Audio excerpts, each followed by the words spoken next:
नमस्कार विद्यार्थी मित्रांनो आणि आदरणीय पालकांनो.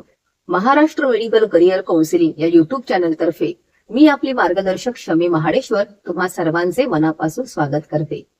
MBBS ला प्रवेश मिळणे महत्वाचे आहेच, पण आपल्या मुलाला किंवा मुलीला नेमक्या कोणत्या कॉलेजमध्ये प्रवेश मिळू शकतो, किती गुणांवर कॉलेज मिळण्याची शक्यता आहे आणि महाराष्ट्राबाहेर न जाता महाराष्ट्रातीलच डीम युनिव्हर्सिटीमध्ये MBBS करण्याच्या संधी उपलब्ध आहे का हे जाणून घेणे त्याहूनही महत्वाचे आहे. भारतातील एकूण डीम युनिव्हर्सिटीज पैकी महाराष्ट्रातही मोठ्या संख्येने डीम मेडिकल कॉलेजेस उपलब्ध आहेत. आपल्या आकडेवारीनुसार एकूण 62 डीम युनिव्हर्सिटीज पैकी 16 डीम मेडिकल युनिव्हर्सिटीज कॉलेजेस महाराष्ट्रात आहेत. महाराष्ट्रातील अनेक विद्यार्थी आणि पालकांची पहिली पसंती ही महाराष्ट्रातीलच कॉलेजची असते. अनेक पालकांना आपल्या मुलांना महाराष्ट्राबाहेर पाठवायचे नसते. विशेषतः काही पालकांना आपल्या मुलींना दूरच्या राज्यात पाठवणे सोयीचे किंवा सुरक्षित वाटत नाही. काही विद्यार्थ्यांची स्वतःची स्पष्ट प्रेफरन्स असते की गुण कितीही असले तरी मला MBBS महाराष्ट्रातच करायचे आहे. म्हणूनच अशा विद्यार्थी आणि पालकांसाठी महाराष्ट्रातील डीम युनिव्हर्सिटीचा कट ऑफ, एअर आणि अंदाजे नीट 2026 मार्क्स समजून घेणे अत्यंत महत्वाचे आहे. आजच्या या व्हिडिओमध्ये आपण महाराष्ट्रातील या 16 डीम युनिव्हर्सिटीचा एअर चढत्या क्रमाने संपूर्ण तक्ता पाहणार आहोत आणि कोणत्या कॉलेजला जास्त मेरिट लागते, कोणत्या कॉलेजला तुलनेने कमी मेरिट लागते, किती एअर पर्यंत आणि किती गुणांपर्यंत प्रवेशाची शक्यता असते याचे सविस्तर विश्लेषण करणार आहोत. सर्वप्रथम अत्यंत महत्वाची सूचना, विद्यार्थी आणि पालक हो, हा कट ऑफ पाहताना एक गोष्ट सुरुवातीपासूनच लक्षात ठेवा, हा अंतिम अधिकृत कट ऑफ नाही. MCCच्या राऊंड 1 रिवाइज प्रोव्हिजनल रिझल्टच्या आधारे हा विश्लेषणात्मक अंदाज तयार करण्यात आला आहे. यातील सांगण्यात आलेले गुण अंदाजित गुण आहेत. MCCच्या अधिकृत संकेतस्थळावर रिवाइज प्रोव्हिजनल रिझल्ट दिनांक 21 ऑगस्ट 2026 रोजी प्रसिद्ध झाल्याची नोंद आहे.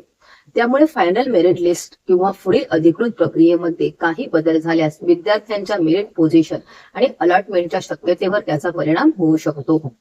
काही विद्यार्थ्यांचा कॉलेज क्रम वर जाऊ शकतो, काही विद्यार्थ्यांचा खाली जाऊ शकतो. काही विद्यार्थ्यांना सध्या दिसत असलेले कॉलेज फायनल अलॉटमेंट मध्ये मिळू शकते, तर काही विद्यार्थ्यांच्या बाबतीत कॉलेज बदलण्याची शक्यता नाकारता येत नाही. त्यामुळे या व्हिडिओमधील कट ऑफ हा अंदाज आहे, अंतिम अधिकृत कट ऑफ नाही, हे प्रत्येक पालक आणि विद्यार्थ्याने लक्षात ठेवावे. फायनल मेरिट लिस्ट आल्यानंतर काही विद्यार्थ्यांच्या बाबतीत कॉलेजची शक्यता बदलू शकते, परंतु यामुळे कोणत्याही विद्यार्थ्यांनी निराश होण्याची गरज नाही. पहिल्या राऊंड मध्ये एखादे कॉलेज मिळाले नाही तर पुढील राऊंड मध्ये प्रवेशाची संधी मिळू शकते. आता आपण सर्व कॉलेजेस सर्वात कमी एअर पासून सर्वात जास्त एअर पर्यंत पाहूया. या यादीमध्ये सर्वात मजबूत मेरिट असलेले कॉलेजमध्ये म्हणजे सिम्बायोसिस मेडिकल कॉलेज पुणे. या कॉलेजचा एअर सुमारे 56,144 असून अंदाजे 533 गुणांवर हा एअर दिसत आहे.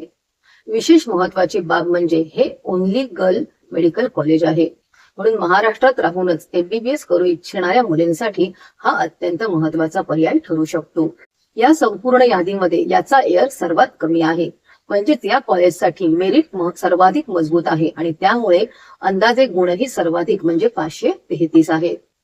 दुसऱ्या क्रमांकावर लोणी प्रवरा आहे. येथे एअर सुमारे 1,42,869 असून अंदाजे 465 गुण दिसत आहेत.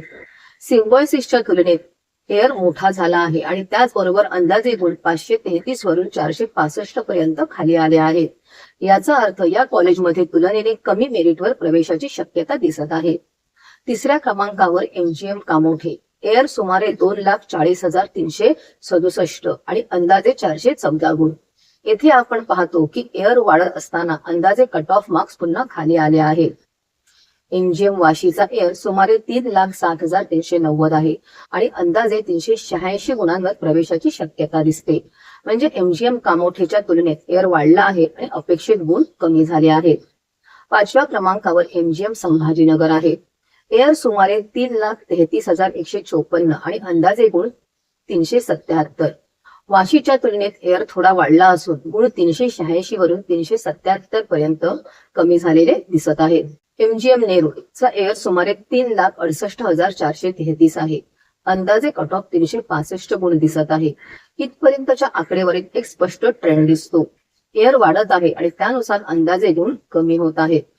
MGM पनवेल एअर सुमारे 4,46,811 असून अंदाजे 341 गुण आहेत. 3,68,433 एअरवरील एमजीएम नेरूळच्या 365 गुणांच्या तुलनेत येथे एअर वाढून सुमारे 4.46 लाख झाला आहे आणि गुण 341 पर्यंत खाली आले आहेत. DYP पुढेचा एअर सुमारे 4,59,613 असून अंदाजे 339 गुण आहेत. एमजीएम पनवेलच्या तुलनेत एअर थोडा वाढला असून अंदाजे गुण 341 वरून 339 झाले आहेत. DYP कोल्हापूर एअर सुमारे 4,66,435 आणि अंदाजे 337 गुण. येथे एअर वाढत आहे आणि गुण किंचित कमी होत आहेत. भारती विद्यापीठ पुणेचा एअर सुमारे 5,01,263 असून अंदाजे 328 गुण आहेत. म्हणजे 5 लाखचा एअरचा टप्पा पार केल्यानंतर या यादीमध्ये सुमारे 328 गुणांवर प्रवेशाची शक्यता दिसत आहे. DYP मुंबईचा एअर सुमारे 5,10,432 आहे आणि अंदाजे 326 गुण दिसतात. यामुळे 5 लाखांपेक्षा जास्त एअर असलेल्या विद्यार्थ्यांसाठी महाराष्ट्रातील डीम्ड युनिव्हर्सिटीचे हे काही पर्याय उपलब्ध होऊ शकतात. कृष्णा कराडसाठी एअर सुमारे 5,55,690 असून अंदाजे 314 गुण आहेत. येथे आपण 5.5 लाखचा एअरच्या पुढे आलो आहोत आणि अंदाजे कट ऑफ 314 गुणांपर्यंत खाली आलेला दिसतो. DYP मावळचा सुमारे एअर 5,59,660 आणि अंदाजे गुण 312 आहेत. कृष्णा कराडच्या तुलनेत एअर थोडा जास्त आहे आणि अंदाजे गुणही थोडे कमी आहेत. भारती विद्यापीठ सांगलीसाठी एअर सुमारे 6,08,008 असून गुण अंदाजे 303 आहेत. येथे एअर हे 6 लाखांचा टप्पा ओलांडलेला आहे आणि अंदाजे गुण 303 पर्यंत आले आहेत. दत्ता मेघे वर्धाचा एअर सुमारे 6,45,866 असून अंदाजे 289 गुण दिसत आहेत. या यादीतील तुलनेने कमी मेरिटवर प्रवेशाची शक्यता असलेल्या कॉलेजांपैकी हे एक कॉलेज आहे. दत्ता मेघे नागपूर या यादीतील सर्वाधिक एअर आणि सर्वात कमी अंदाजे गुण असलेले कॉलेज म्हणजे दत्ता मेघे नागपूर. एअर सुमारे 6,48,817 आणि अंदाजे गुण 288. म्हणजे या उपलब्ध रिवाइज प्रोव्हिजनल मेरिट लिस्टवर आधारित या विश्लेषणानुसार या 16 कॉलेजांमध्ये सर्वात जास्त एअर आणि सर्वात कमी अंदाजे नीट गुण दत्ता मेघे नागपूरचे दिसत आहेत. आता यात संपूर्ण तक्त्याचे खरे विश्लेषण समजून घ्या. विद्यार्थी मित्रांनो, केवळ कॉलेजची नावे पाहणे पुरेसे नाही. या तक्त्यामध्ये एक महत्वाचा पॅटर्न स्पष्टपणे दिसतो. ज्या कॉलेजचा एअर कमी आहे त्या कॉलेजला तुलनेने जास्त मेरिट लागलेले दिसते आणि त्याचे अंदाजे नीट गुण जास्त आहेत. उदाहरणार्थ, symbiosis medical college Pune air 56,144 अंदाजे 533 गुण आणि दुसऱ्या टोकाला दत्ता मेघे नागपूर एअर 6,48,817 अंदाजे 288 गुण. म्हणजेच या दोन टोकांमध्ये जवळपास 56,000 एअर पासून 6.48 लाख एअर पर्यंत कॉलेजचे पर्याय दिसत आहेत. महाराष्ट्राच्या बाहेर पाहिल्यास आणखी एक अत्यंत महत्वाचा आकडा. विद्यार्थी आणि पालक हो, महाराष्ट्रातील या 16 डीम्ड युनिव्हर्सिटीचे विश्लेषण केल्यानंतर आता संपूर्ण भारतातील डीम्ड युनिव्हर्सिटीच्या राऊंड 1 काउन्सिलिंगकडे एकदा पाहणे अत्यंत महत्वाचे आहे. कारण महाराष्ट्रातील काही विद्यार्थ्यांना महाराष्ट्राबाहेर जायचे नसेल तरी काही विद्यार्थ्यांसाठी मला MBBS मध्ये प्रवेश मिळणे महत्वाचे आहे, गरज पडल्यास मी महाराष्ट्राबाहेरही जाईल अशी भूमिका असते. अशा विद्यार्थ्यांसाठी राऊंड 1 मधील संपूर्ण भारतातील क्लोजिंग एअर समजून घेणे अत्यंत महत्वाचे आहे. MCCच्या राऊंड 1 रिवाइज प्रोव्हिजनल रिझल्ट मध्ये Shri Satya Sai medical college and research institute Kanchipuram Tamil Nadu येथील सेल्फ फायनान्स मेरिट MBBS सीट्सच्या क्लोजिंग एअर तब्बल 11,94,233 पर्यंत गेलेला दिसतो. म्हणजेच हा 11,94,233 एअर आहे. आपल्या 2026 मार्क्स रँकच्या मॅपिंगच्या अंदाजानुसार हा साधारण 177 ते 178 गुणांच्या आसपासच्या पातळीशी संबंधित दिसतो. म्हणजे जवळपास क्वालिफाईंग लेवलच्या आसपासचे गुण असलेल्या विद्यार्थ्याला काही डीम्ड युनिव्हर्सिटीमध्ये MBBS ची संधी उपलब्ध होऊ शकते. हे या राऊंड 1 च्या आकडेवारीतून दिसून येते. परंतु येथे एक अत्यंत महत्वाची गोष्ट स्पष्टपणे समजून घ्या. 11,94,233 हा गव्हर्नमेंट AIQ MBBS चा कट ऑफ नाही. डीम्ड युनिव्हर्सिटीज मध्ये seat type, fee structure, eligibility, college preference आणि काउन्सिलिंग मुवमेंट या क्लोजिंग रँकवर मोठा परिणाम होतो. म्हणून कोणताही कट ऑफ पाहताना केवळ रँक पाहू नका. नेहमी college, plus course plus seat time quota plus allotted category plus closing air या सर्व गोष्टी एकत्रित पहा. विद्यार्थी मित्रांनो, या आकडेवारीवरून एक अत्यंत महत्वाची गोष्ट समोर येते. तुमचा एअर मोठा असला किंवा गुण तुलनेने कमी असले तरी काउन्सिलिंग मध्ये योग्य पर्याय, योग्य कॉलेज सिलेक्शन आणि योग्य चॉईस फिलिंगमुळे उपलब्ध संधी शोधता येतात. त्यामुळे माझे गुण कमी आहेत, मला MBBS मिळणारच नाही असा निष्कर्ष लगेच काढू नका. तुमचा एअर, उपलब्ध सीट टाईम, कॉलेजची फी, तुमचे बजेट आणि पुढील राऊंड्स वरील संधी यांचा एकत्रित विचार करून निर्णय घ्या. माझ्या एअर मध्ये कोणते कॉलेज उपलब्ध आहे, त्याची फी किती आहे, कोणत्या सीट टाईप मध्ये प्रवेश मिळू शकतो आणि चॉईस फिलिंग मध्ये त्याचा क्रम काय ठेवायचा हे समजून घेणे अधिक महत्वाचे आहे. हीच योग्य काउन्सिलिंगची दिशा आहे. डीम युनिव्हर्सिटी काउन्सिलिंग मधील सर्वात महत्वाची स्ट्रॅटेजी. आता मी एक अतिशय महत्वाची काउन्सिलिंग स्ट्रॅटेजी सांगणार आहे. डीम युनिव्हर्सिटीचे मेरिट आणि कट ऑफ हे पहिल्या राऊंड नंतर पुढील राऊंड मध्ये अनेक वेळा वाढताना दिसू शकतात. यामागचे महत्वाचे कारण म्हणजे ऑल इंडिया काउन्सिलिंग असल्यामुळे इतर राज्यातील विद्यार्थीही पुढील राऊंड मध्ये डीम युनिव्हर्सिटी मध्ये मोठ्या प्रमाणावर पार्टिसिपेट होऊ शकतात. पहिल्या राऊंड मध्ये काही जागा उपलब्ध असतात, परंतु दुसऱ्या, तिसऱ्या आणि चौथ्या राऊंड मध्ये ऑल इंडिया कोट्यामध्ये इतर राज्यातील विद्यार्थी सहभागी होत असल्यामुळे स्पर्धेचे स्वरूप बदलू शकते.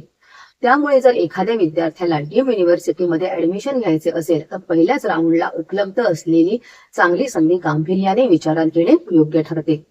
अनेक वेळा पालकांच्या लक्षात ही बाब येत नाही. त्यांना असे वाटते पहिल्या राऊंड मध्ये ऍडमिशन घेतले नाही तर पुढच्या राऊंड मध्ये आणखी चांगले कॉलेज मिळेल. असे काही वेळा घडू शकते, परंतु डीम युनिव्हर्सिटीमध्ये पुढील राऊंड मध्ये स्पर्धा वाढण्याची शक्यता लक्षात घेणे तितकेच महत्वाचे आहे. म्हणूनच पहिल्या राऊंड मध्ये चांगले आणि पालकांना मान्य असलेले कॉलेज मिळाले तर फक्त पुढील राऊंडच्या आशेवर ते कॉलेज सोडायचे की नाही हा निर्णय अत्यंत काळजीपूर्वक घ्यावा. यावर्षी आमच्याकडे डीम युनिव्हर्सिटीज काउन्सिलिंग घेणारे अनेक विद्यार्थी होते. आनंदाची आणि समाधानाची बाब म्हणजे आमच्या मार्गदर्शनाखाली असलेल्या अनेक विद्यार्थ्यांना पहिल्याच रिवाइज प्रोव्हिजनल लिस्टमध्ये प्रवेशाची संधी मिळालेली दिसत आहे. यावरून एक गोष्ट स्पष्ट होते, डीम युनिव्हर्सिटीज काउन्सिलिंग मध्ये फक्त नीट मार्क्स महत्वाचे नसतात. योग्य कॉलेज सिलेक्शन, योग्य प्रेफरन्स ऑर्डर आणि योग्य काउन्सिलिंग स्ट्रॅटेजी देखील अत्यंत महत्वाची असते. पहिल्या राऊंड मध्ये कॉलेज मिळाले नाही तर आता एक गोष्ट विशेषतः पालकांनी लक्षात ठेवावी. पहिल्या राऊंड मध्ये तुमच्या अपेक्षेप्रमाणे कॉलेज मिळाले नाही तर निराश होऊ नका. राऊंड 2, राऊंड 3 आणि राऊंड 4 मध्ये परिस्थिती बदलू शकते. सीट व्हॅकन्सी, विद्यार्थ्यांचे डिसिजन, अपग्रेड्स, रेजिग्नेशन आणि पुढील काउन्सिलिंग मधील मुवमेंट यामुळे प्रत्येक राऊंडचे चित्र बदलू शकते. त्यामुळे पहिल्या राऊंडचा रिझल्ट म्हणजे अंतिम संधी असे समजू नका, परंतु त्याच वेळी प्रत्येक पुढील राऊंड मध्ये परिस्थिती आपल्यासाठी चांगली असेल असेही गृहीत धरू नका. म्हणूनच प्रत्येक राऊंड मध्ये उपलब्ध पर्यायांचे पुन्हा विश्लेषण करून निर्णय घेणे आवश्यक आहे. आता महाराष्ट्रातील पुढील काउन्सिलिंगसाठी अत्यंत महत्वाची माहिती. विद्यार्थी आणि पालक हो, MCC ची काउन्सिलिंग सुरू असतानाच महाराष्ट्रातील इतर मेडिकल आणि हेल्थ सायन्स कोर्सेसच्या प्रवेश प्रक्रियेकडेही लक्ष देणे अत्यंत आवश्यक आहे.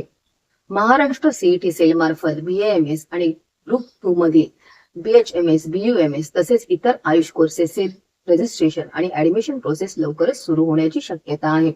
तसेच ग्रुप 3 मध्ये PPT, BOT आणि हेल्थ सायन्स अलाइड कोर्सेस यांच्या रजिस्ट्रेशन आणि ऍडमिशन प्रक्रियेकडेही विद्यार्थ्यांनी लक्ष ठेवावे. ज्या विद्यार्थ्यांना MBBS सोबतच BAMS, BHMS, BUMS, BPT, BOT आणि इतर हेल्थ सायन्स अलाइड कोर्सेसचा पर्याय विचारात घ्या. त्याचप्रमाणे आयुषच्या ऑल इंडिया काउन्सिलिंग संबंधितही आयुष मंत्रालय आणि काउन्सिलिंग अथॉरिटीकडून शेड्यूल लवकरच जाहीर होण्याची शक्यता आहे. BAMS, BHMS, BUMS यांसारख्या आयुष कोर्सेससाठी ऑल इंडिया काउन्सिलिंग मध्ये सहभागी होऊ इच्छिणाऱ्या विद्यार्थ्यांनीही योग्य वेळी योग्य माहिती आणि योग्य प्रेफरन्स स्ट्रॅटेजी तयार करणे आवश्यक आहे. म्हणूनच महाराष्ट्रातील CET सेलची काउन्सिलिंग असो किंवा आयुषची ऑल इंडिया काउन्सिलिंग असो, फक्त रजिस्ट्रेशन करणे म्हणजे काउन्सिलिंग पूर्ण होत नाही. योग्य कॉलेज सिलेक्शन आणि योग्य चॉईस फिलिंग हे सर्वात महत्वाचे आहे. ज्या विद्यार्थ्यांना माझे वर्ष वाया जाऊ नये, उपलब्ध गुणांमध्ये मला शक्य तितके चांगले कॉलेज मिळावे आणि चॉईस फिलिंग मध्ये चुकीचा निर्णय होऊ नये असे वाटत असेल त्यांनी वैयक्तिक काउन्सिलिंग घेण्याचा विचार जरूर करावा. महाराष्ट्र CET सेलच्या BAMS, BHMS, BUMS आणि आयुष काउन्सिलिंग मध्ये सहभागी होणारे विद्यार्थी, BPT, BOT आणि हेल्थ सायन्स अलाइड कोर्सेस मध्ये प्रवेश घेऊ इच्छिणारे विद्यार्थी तसेच आयुष ऑल इंडिया काउन्सिलिंग मध्ये सहभागी होऊ इच्छिणारे विद्यार्थी यांना वैयक्तिक काउन्सिलिंगची आवश्यकता असल्यास आमच्याशी संपर्क साधू शकता. योग्य वेळी योग्य कॉलेज निवडणे आणि उपलब्ध संधीचा योग्य वापर करणे हीच काउन्सिलिंगची खरी ताकद आहे. ज्या विद्यार्थ्यांना आमचे पेड काउन्सिलिंग घ्यायचे असेल त्यांनी आमच्या 9325261562 या व्हॉट्सअप क्रमांकाशी संपर्क साधावा. तुमच्या गुणांनुसार आणि तुमच्या गरजेनुसार योग्य काउन्सिलिंग स्ट्रॅटेजी तयार करण्यासाठी आम्ही तुम्हाला नक्कीच मदत करू. आणि सर्वात महत्त्वाचे, पहिल्या राऊंडमध्ये अपेक्षित कॉलेज मिळाले नाही म्हणून निराश होऊ नका, पण मिळालेला चांगला पर्याय केवळ पुढील राऊंडच्या आशेवर सोडण्यापूर्वी योग्य सल्ला जरूर घ्या. तुमचे 1 वर्ष, तुमची मेहनत आणि तुमच्या पालकांची आर्थिक गुंतवणूक अत्यंत महत्वाची आहे. त्यामुळे काउन्सिलिंग मध्ये घाई नको, अंदाज नको आणि चुकीचा निर्णयही नको. योग्य माहिती घ्या, योग्य स्ट्रॅटेजी तयार करा आणि मगच चॉईस फिलिंग करा. पुन्हा भेटूया अशाच माहितीपूर्ण पुढील व्हिडिओमध्ये. तोपर्यंत धन्यवाद.